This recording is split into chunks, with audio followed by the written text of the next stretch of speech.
ఏందిరెడ్డి జేసీ ప్రభాకర్ రెడ్డి మా వాళ్లనే కొట్టిస్తావా అంటూ మండిపడుతోంది వైసీపీ హయాంలో నా పైన దాడి చేసింది మర్సినావా కేతిరెడ్డి, నిన్ను తాడిపత్రిలో ఉండనిచ్చేదే లే అంటున్నారు జేసీ ప్రభాకర్ రెడ్డి. రెండు పార్టీల నేతలు పోటాపోటీ ఆందోళనలకు పిలుపునివ్వడంతో తాడిపత్రి అట్టుడుగుతోంది. టీడీపీ వైసీపీ కార్యకర్తలు రోడ్లపైకి రావడంతో ఉద్రిక్త పరిస్థితులు తలెత్తాయి. తాడిపత్రి కుతకుత ఉడికిపోయింది. ఓవైపు వైసీపీ, మరోవైపు టీడీపీ పోటాపోటీ కార్యక్రమాలు చేపట్టడంతో తాడిపత్రిలో ఉదయం నుంచి మధ్యాహ్నం దాకా ఉద్రిక్త వాతావరణం తలెత్తింది. ప్రజాస్వామ్య పరిరక్షణ పేరుతో సామూహిక దీక్షకు పిలుపునిచ్చారు వైసీపీ నేత కేతిరెడ్డి పెద్దారెడ్డి. వైసీపీ కార్యక్రమానికి పోటీగా నల్ల దుస్తులతో నిరసనలకు పిలుపునిచ్చారు టీడీపీ నేత జేసీ ప్రభాకర్ రెడ్డి.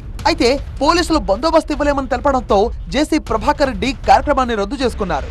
అనంతపురం జిల్లాలో వైసీపీ ఆందోళనలు తీవ్ర ఉద్రిక్తతకు దారితీశాయి. అనంతపురం నుంచి తాడిపత్రి వెళ్లేందుకు ప్రయత్నించిన వైసీపీ నేతలు అనంత వెంకటరామిరెడ్డి, విశ్వేశ్వర్ రెడ్డిని పోలీసులు అడ్డుకున్నారు. దీంతో పార్టీ ఆఫీస్ గేట్లు తోసుకుని బయటకు వచ్చారు వైసీపీ నేతలు, కార్యకర్తలు. టెన్షన్ నెలకొనడంతో అనంత వెంకటరామిరెడ్డి, విశ్వేశ్వర్ రెడ్డిని పోలీసులు అదుపులోకి తీసుకున్నారు. దీంతో కార్యకర్తలు పోలీసుల వాహనానికి అడ్డుగా నిలబడి ఆందోళనకు దిగారు.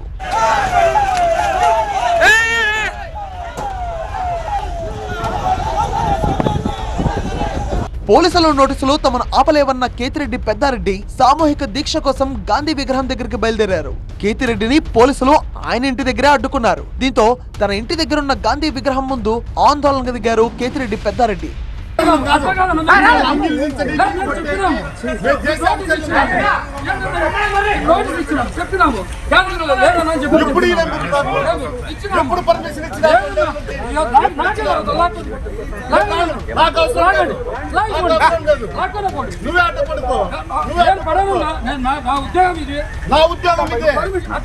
రెండు గంటల పాటు ఇంటి బయట రోడ్డుపై ఆందోళన చేశారు కేతిరెడ్డి పెద్దారెడ్డి.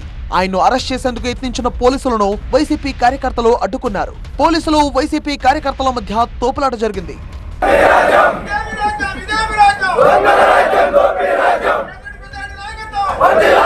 చివరకు కేతిరెడ్డి పెద్దారెడ్డిని అరెస్ట్ చేసి అనంతపురానికి తరలించారు పోలీసులు. మొత్తానికి కొన్ని గంటల పాటు అటు అనంతపురంలో, ఇటు తాడిపత్రిలో హై డ్రామా నడిచింది.